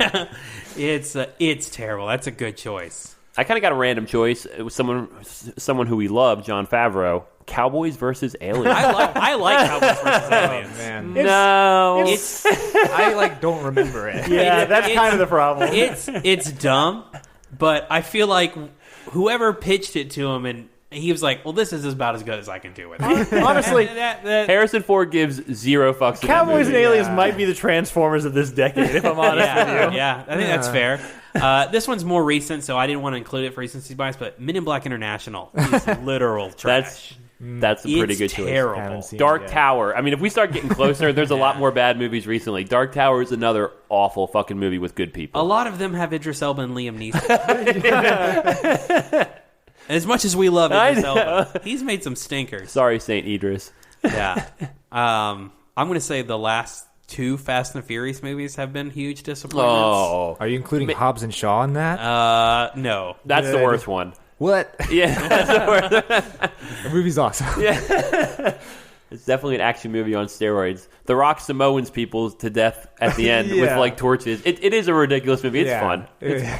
There are a lot of I like a lot of bad movies. I can hate watch things as well, but for me, the worst is always going to come back to the most disappointing. And there's not a movie I walked out of more angry than Crimes of Grindelwald. I'd say Fantastic Four is up there too for me. Those two are good. Yeah. Good choices. Yeah, I like the cast of Fantastic Four, but it really gets misguided. At some No, points. what's the guy's Oh, name? Miles Dark Teller? Phoenix is also. Oh, good. yeah. I had it on a but yeah, see- that's a bad movie. You liked it. Yeah, I look It's with expectations in mind. You know what I mean? that's kind of the key. I think that's one of the reasons I hate Crimes of Grindelwald so True. much. Is it's just you could do so many other things. Yeah. I knew going into Dark Phoenix it was Yeah. going to be absolute trash. And you still hated it. Yeah, but I hated it less than I hated Yeah. Crimes of Grindelwald. Do you want Anything to do best movie? Best movie? I don't know Go how for the it. fuck we're going to do this. There's so I many. don't know. Genuinely, Whiplash is up there for me. Yeah, I really love Whiplash. Yeah, I picked my three. If I had to narrow, I put six as possibles, but I'd put Silver Linings Playbook, I'd put Black Panther, and I would put Mission Impossible Fallout, Mad Max, or Skyfall. I don't know, one of those three. Mad Max is the right answer. Yeah, I like all those movies a lot though, but Yeah. I probably would put Mad Max first, Silver Linings Playbook, and Black Panther. Those would be my three that they're 5 stars. There's no bad shit in those movies at all. But there's a lot of good movies this year. This decade, I didn't think it was as strong as it was. I could find 10, honestly. Yeah. Yeah. I mean, a few that I really like that we haven't talked about. I don't know if they're my best. They weren't the best in any category. I really like. I know you guys don't like it. But I like Zero Dark 30. I like Argo a lot. I'm sensing a theme here. Yeah, I like Ben Affleck movies. The Town is not bad. The Town is pretty good. I Batman actually like versus Live. Superman. I like Gone Live by Girl. Night. I'm the only one in the world. You're the only one who saw it. Yeah. And there are some movies that I know get a lot of love that I don't think are very good, like Shape of Water. That was on a lot of people's list. Yeah, It's I, good. It's just not. I don't think it's the best of the Yeah. decade. I think a lot of the thing. Honestly, some of the sci-fi stuff. A lot of it would probably compete for like my Yeah, number one that's true. spot. yeah. Blade Runner 2049 would be up there. I actually don't love. I Yeah. like that movie. I just don't think it's like the best of the best. Yeah. It's but in my top 20, but not my top 10. Yeah. sure. But I would say probably Grand Budapest Hotel, which I think is the best Wes Yeah. Anderson film. Love the fuck out of that. Did we talk about that in comedies? That No. would be a best comedy too. I think I might prefer Moonrise Kingdom. But those are really close. No, it came out this decade also. Moonrise did? I wasn't sure about that. Yeah. I still think... I don't know, Whiplash. I put Whiplash in there. Yeah. And then I think probably my number one, because if it's not Frozen that I've seen as many times, it's Snowpiercer. I fucking love Snowpiercer. Yeah. It's just, again, scope of a movie. You start from the back of the train, you go to the front of the train, movie's over. And I love it. I love it so much. Yeah. I mean, just going off the ones I've seen the most, I would say Free Fire, It Follows, and The Raid. I gotta watch The Raid. But Mandy and The Lighthouse, they're so recent, I'm going to watch them all. Yeah. Mandy especially. I'm a Nicolas Cage fan. And it's always fun to see him really flex his craziness. And he usually does it in bad movies, but he did it in a good movie this time. Maybe I got to watch The Lighthouse again. I think give it another shot. I'm gonna go. I'm gonna make a decision. I like your train of thought. I'm going to Ex Machina. That's my favorite movie of the decade. Yeah, it really good. It's really really good. Me. And I've watched it a few times. And every time I do, I'm dreaming about it for 3 or 4 days after. Yeah. A couple other ones I put for overall. Oh yeah, you just want to hit miscellaneous things that we may not have hit. I can already did that. Yeah, Django was up there. I put Inception up there. When did Inglourious Basterds come out? Is that the decade prior? Yeah, I think that was the one before. I put in Sorry to Bother You because I don't know what the fuck that movie is. That is crazy. But it's crazy, but it's a really interesting, wild story. Really like that guy. Did we have a most unexpected category? Because we had surprising. Yeah, that was surprising. I probably should have put that in there. Inside Llewyn Davis. I don't know where to put that, but that's my favorite Coen Brothers movie. That's the only good Oscar Isaac movie if we're being particular. That can't be true. Ex Machina. Okay. 2. I mean, he's a great actor, but God, man. He's not good in Arrival. He's not good in Apocalypse. He's not in Arrival, is he? Yeah, he's Natalie Portman's husband. In Annihilation. Oh, Annihilation. He's good in Annihilation. He's not in Jones speaks Ian. No, Hurt speaks Ian. That's why we're confused. I love Annihilation. There's a random movie that's I think it's Jason Sudeikis, Olivia Wilde, Anna Kendrick, and the guy from Office Space. Called Drinking Buddies. Yeah, I like that movie. Oh, yeah. Really great. Yeah. It's unexpected because you don't know what you're getting going into it. I don't know what genre it falls into either, but it's really, really good. Yeah. I'd say The Revenant, one we haven't talked about a lot. I like that one a lot. Survival, God, when that bear scene is fucking brutal. Mm-hmm. Tom Hardy, one of his best roles. What's the scene with the cricket and he ate the son of a bitch, or he talks to him like he's a fairy? I don't know. Tom Hardy has a monologue where he talks his magical cricket and at the end he eats him for no reason, and it's pretty fucking great. Tom Hardy's such a bad guy in that movie. Yeah. I mean, speaking of actors, I really like Jake Gyllenhaal, and I feel like he had a pretty good decade because I just saw Nightcrawler and Enemy. Enemy's good. Put both on there. Yeah.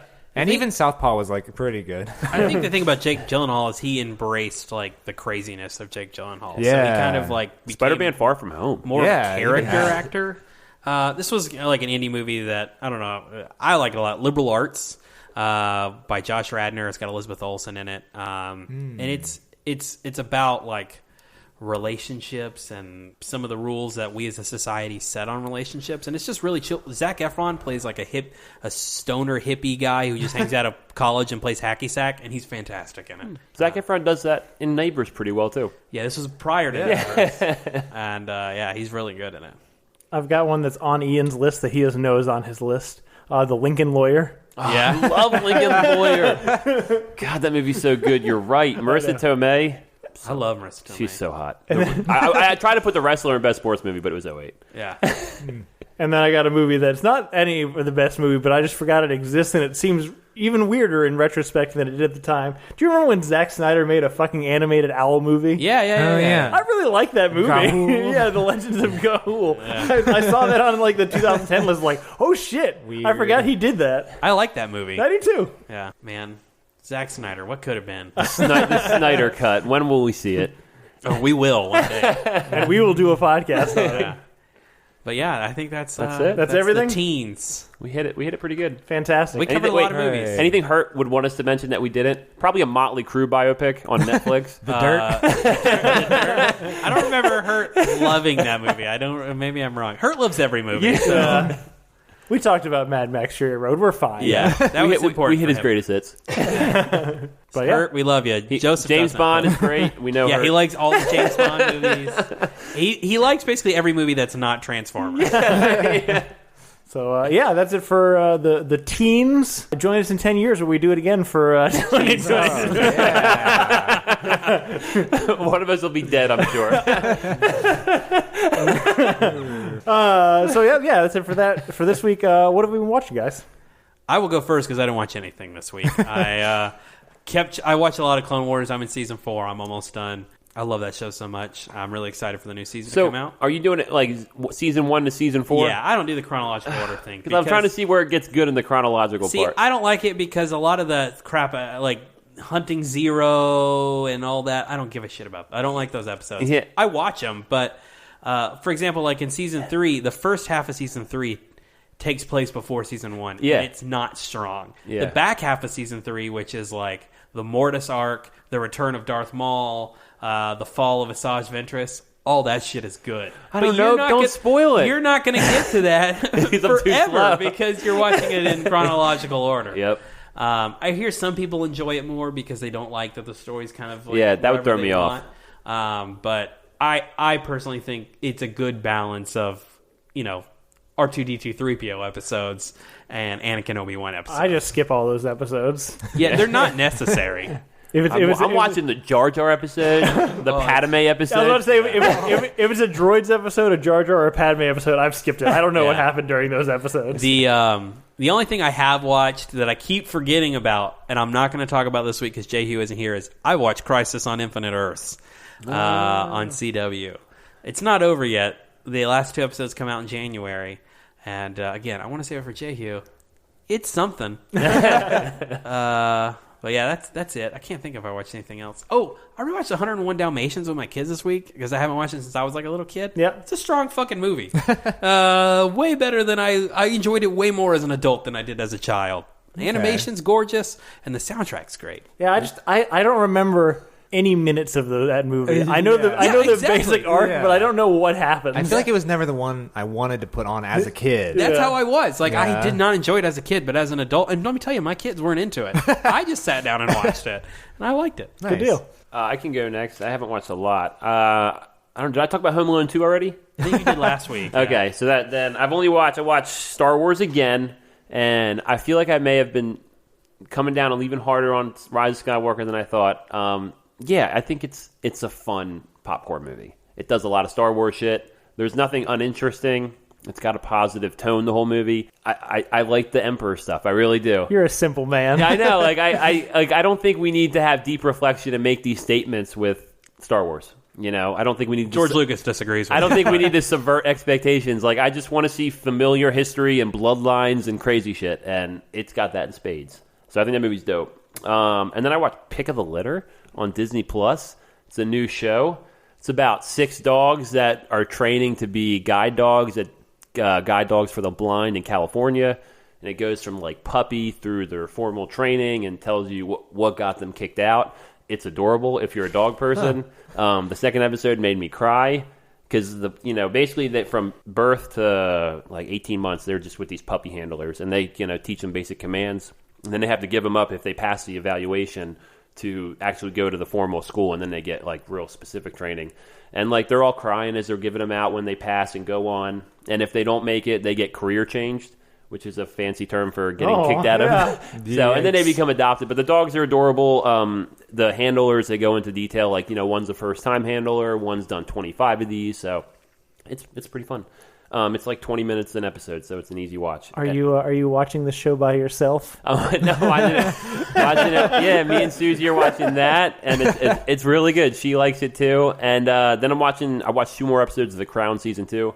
Kind of going through that slow, but this one was about the good one was about Prince Charles, who's the Prince of Wales, and he goes to Wales for like 6 months. His mom makes him to kind of learn the language. And I didn't know that they spoke a different language in Wales. Welsh is a wild language. Yes, and it's crazy. And lots of consonants. Man, you feel sorry for Charles. Charles had a rough life. You can just tell. His mom was pretty hard on him. And then the other one was about Philip's uncle, Lord Mountbatten, like trying to do a coup during like the late 60s in England. And it's a good show. I don't like it as much as the first 2 seasons. Claire Foy's better, but it's still very enjoyable. So yeah, watching that with Susie too. And yeah, that's it. I just watched Star Wars one more time, but the holidays kind of been doing other stuff. That was a big. Yeah, no, it's fair. I mean, I think we watched Mandalorian, but yeah. Oh yeah, we should talk about that at the end. okay. Yeah, that's the other thing I watched, Mandalorian. Yep. Do you want to go? Or you want? Sure, yeah. I haven't been watching a lot of movies recently, but I watched one today just because I knew this part of the podcast would come up. I watched Ready or Not finally. Yeah. It's a horror, like on the wedding night, the family's like chasing and trying to kill the bride. Yeah, pretty much. Yeah. It's the most dangerous game in a way. It's a lot of fun. In a wedding dress. It's funnier than I thought it was going to be. It looks like a horror comedy. Well, the reason it looked interesting comparatively to like all the Purge knockoffs we've seen is it looks like instead of being like these super like intentional silent killers, all of the family are hapless and like Pretty don't know much. what they're doing. Yeah. I mean, that's the best part of it is any of the scenes of Samara Weaving. She's great in it, but all of her stuff is really intense. And then any of the scenes of the family is they're just bumbling idiots. It's a lot of fun. And then I said I was watching Silicon Valley. Still pretty good. We'll see how it goes. And then I also every time I come home and hang out with my mom, we watch that show Face Off on Sci-Fi, where it's like the. Is that still going on? I don't think so. We just watch like the repeats. It's on demand. That's where it's like the makeup things. Yeah. It's I don't really watch those competition shows a lot, but I like this one just because it's I don't know. There's always one. related Mine's to Great me. British Baking. Yeah, I agree. You get all you need from one of them. They're all the same. Super true. I also haven't watched that much. I finished The Mandalorian also. We're still watching Schitt's Creek. I think almost finished with season 3 at this point. Yeah. But I forgot to mention last week I watched 2 comedy specials. I watched Seth Meyers' stand-up, Lobby Baby. Nice. Which was... Did you skip the politics? No. Which was white bread comedy for white bread white people, which I am, so it was still pretty good. But I also recognize he wasn't working real hard for these jokes. Yeah, he's coasting. Yeah. On the other hand, I watched the new Michelle Wolf special, which her first one, I don't know if it's the first one, but her HBO one, Nice Lady, is great. And this one it's not quite as strong. I feel like definitely that's probably like her peak material is the HBO one, but it's still really funny. She just, it's the exact opposite. She will tear down any wall for any reason. Nice. So. I also watched the Eddie Murphy SNL episode last week. It was his first time he had hosted SNL. Yeah. It was really good. It was a strong episode. Thought it was funny. Cool. SNL. I feel like it's... Who's still on SNL? Who knows, man? Kenan Thompson. Yeah, always. And the guy who dates all the hot girls. Yep.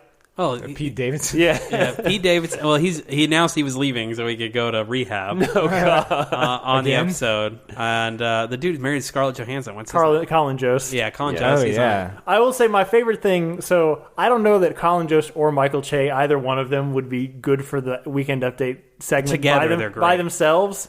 But Michael Che really likes the racial comedy and pushing the edge. And Colin Jost represents all of our animosity towards white privilege. Yep. And so just every week, Michael Che is just tearing into him for, being from Harvard and having that face and marrying Scarlett Johansson, and it's great. I really love it. Yeah. What's that clip where he wrote They write write each it. other's jokes. Yeah, they do that a couple times a year. Yeah. They did it in this past week's episode, and it's great. Nice. It's good. So what'd you guys think of Mandalorian? Do we really want to go into it, or do we want to wait for Jay? We'll wait for Jay Hughes. I thought it was great. I think it's good though. I mean, it's payoff. The whole episode's payoff. That TIE fighter fight was so cool. Yeah, that episode is fantastic. Yeah, it's so good. Talk about TT. Probably my favorite one. Excellent. My only issue with it is, I guess we'll get it. It doesn't matter. I don't care. I'm going to get into it. One, I feel like the stormtroopers at the end of the tunnel were an equal amount or less than things that we've seen IG-88 kill in the past. Yeah. Without self-destructing. And two, I don't feel like I had the same problem with Thor Ragnarok. I don't feel like action scenes are Taika Waititi's strength. I think he's not very good at conveying what's happening and who's advancing, who's retreating, who's the balance of what's going on. It's just kind of hectic, and then you get to the part that's not action. But I could see that. I thought the TIE fighter scene, but that's one-on-one. But you're right. I could see that with him storming the house with the stormtroopers. That did feel a little chaotic. What did you guys think of the 5-minute gag thing at the beginning with Jason Sudeikis? I love that. no, I liked it. It was so funny. It was And Adam Pally, I Adam think? Pally. Yeah. It was funny till it wasn't funny, and then it became funny again. Yeah, one of those things. Like it went on so long that I was like, "Oh my god, this is taking forever," and then it became funny again. I like it. That was Taco. That was his only kind of signature on the episode. I thought. Yeah, That opening episode.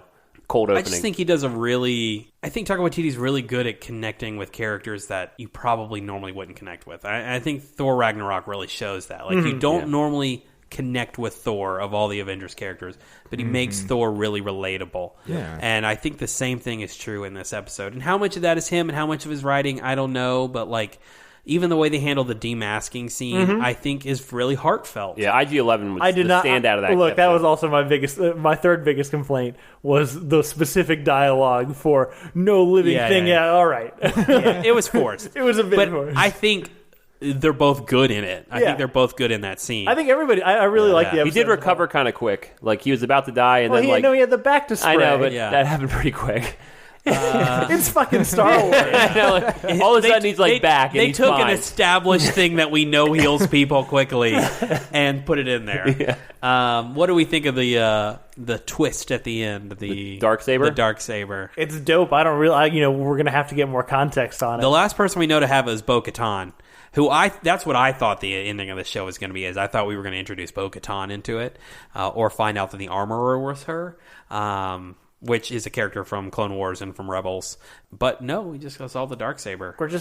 We're getting there. One of these fucking days, the Darksaber is going to make it into a major movie. I like that Gus is going to be the big bad. It seems like going into season 2 for sure. Sure. So they definitely, things we didn't get answered was we don't know what happened to that chick from Agents of S.H.I.E.L.D. Yep. And we don't know who was that. Who was it? Yeah. I thought it was going to be Gus, and I apparently was wrong. I think that's Boba Fett, and I think Boba Fett's rounding up a crew that's eventually going to go after him.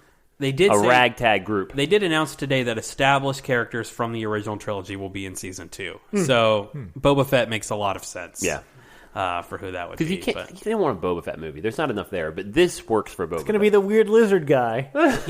A lot of people... Yeah, Bosk, yeah. A lot of people thought that there wasn't an overarching story, but I mean, it's only 8 episodes, and at least 5 of those episodes are directly tied together. Because it was actually a perfect marriage of kind of what I wanted and what I didn't think that I wanted. Yeah. Because I wanted it to be more of what it was kind of later in the season, where it's, he's just kind of bouncing around solving problems. Yeah. But I liked the continuous thread because it added, that additional level of stakes, and it added there was a purpose to going from episode to episode because you felt like you had to get to an end. Yeah, I feel like the only real filler episode is the prison break one. I like the prison break one, and I like it. Yeah. I don't think that's bad. I'm just saying I think it's the only one that really doesn't have maybe a purpose over the first season. Because the other one establishes Cara Dune, and everything else pretty much is about Baby Yoda. You know what I mean? So I don't know. I like that. It's show a good show. I like that show a lot. Yeah, I'll have to watch it. We spoiled a lot of shit. Yeah. Oh, I probably won't remember. Yeah, that's fine. But I think that's it. Yep. That's it. Next week will be something. I don't know. In the meantime, thank you guys for listening. If you want to get in touch with us, please leave us a review and stuff on iTunes. But if you want to get in touch with us, you can reach us on realphonies@gmail.com or on Facebook and Twitter at realphonies, and on Instagram at real_phonies. We love getting Star Wars rankings because no one agrees. Nobody, yeah, you can do it. It's the most divisive thing. Nobody fucking agrees. Last week we had a friend of the show, Rafe, send in his rankings. This week we got which were controversial. Yeah. Well, I don't or think, wrong. I don't think they're non-controversial rankings. Fair. But I think I was so agreed with her. It's so controversial that I don't even know how to criticize it. So, So Regina's, who is again friend of the show, number 1, New Hope. 2, Return of the Jedi. 3, Phantom Menace, and then she kind of groups them together. Yeah. Force Awakens, Rise of Skywalker, Revenge of the Sith, which I think is fair. I think those are all pretty common in tone. 7, Empire Strikes Back. That's controversial. 8, Rogue One. 9, Solo. 10, Last Jedi. 11, Attack of the Clones. In general, it's pretty controversial to not put Empire at the top. Yeah. In general, Empire not near the top, and Phantom Menace at number 3. Yeah. See, I can get behind Phantom Menace at 3. It's pretty fun. Yeah, I came back a lot higher on that last rewatch, but Empire needs to be 1 and New Hope needs to be 7. Because New Hope doesn't age as well as Empire and Return of the Jedi. Those two hold up better. I think New Hope is light years beyond Return of the Jedi. No, I disagree. It feels older. I just can't believe that everyone agrees that Attack of the Clones is the worst one. Last Jedi is the worst one, but I'm saying she has it close to where it should be. That. Her bottom 5 are the same as mine, I think, just in a little different order. But pretty. I mean, that's what I'm saying. I could pity and patty it, but yeah. Actually, Zach, this is your first time on the podcast. Yeah. What are your give us a Star Wars ranking? It's been so long since I watched any of them aside from the ones that just came out. Have you seen the new one yet? I haven't seen the new one. Okay. Maybe I'll do a watch through of all of them and I'll send you. Yeah. I saw Solo. Okay. I always wondered where he got those dice from. That's my takeaway of that. Well, cool. Actually, since you're here, do you want to plug your own podcast? Sure, why not? For our 20-some-odd listeners. Hey, if we add together, there'd be like 30 listeners. Yep.